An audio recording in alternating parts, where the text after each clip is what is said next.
Hello everyone, কেমন আছো তোমরা? আশা করি ভালোই আছো। তো দেখতে পাচ্ছ এখানে আমি পূজা দিচ্ছি আর পিয়াকে বললাম ধূপকাঠি এনে দিতে। ও ফোন দেখছিল, ফোন নিয়ে এসেছে। তো আমার পুজো দেওয়া এখানে কমপ্লিট হয়ে গেছে। তো তারপরে আমি বেরিয়ে পড়েছি মামাবাড়ি যাওয়ার উদ্দেশ্যে। আর এই যে মামাবাড়িতে এসে আমার বোনু দেখি কলম দিয়ে মুখটা কি করেছে, আর আমাকে এদিকে বলছে দিদি মনো দাও, মানে ওর ফোনটা খুলে দিতে, মানে ওর মার। আর এখানে ফোনটা খুলে দিয়েছি, ও আমার মতন ভিডিও করছে।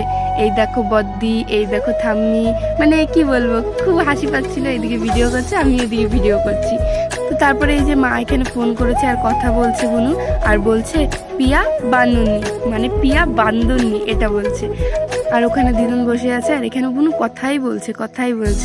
তো তারপরে এই যে কথা বলা হয়ে গেছে আর আমি এদিকে ডেকেছি, একটা চকলেট দিয়েছি। আর ও চকলেটটা নিয়ে জাদু করছে, দেখো মোবাইলের নিচে চকলেটটা নিয়ে এই যে দেখো জাদু, ওর জাদু হয়ে গেছে। এখন মোবাইলের নিচ থেকে চকলেট বেরোবে, এই দেখো কি খুশি দেখেছো। তো তারপরে এই যে ভাই এখানে মিষ্টি আর রুটি খাচ্ছে, কারণ ভাই রাত্রেবেলা ভাত খেতে চায় না তাই খাচ্ছে। আর এই যে বলছি বাড়ি যেতেও, তাও ফোনই দেখছে। আর এই যে দিদুন এখানে বসে আছে, এই যে মাও দাঁড়িয়ে আছে গল্প করছে। তো আমরা এখন বাড়ি যাই। তো বাই, রাধে রাধে।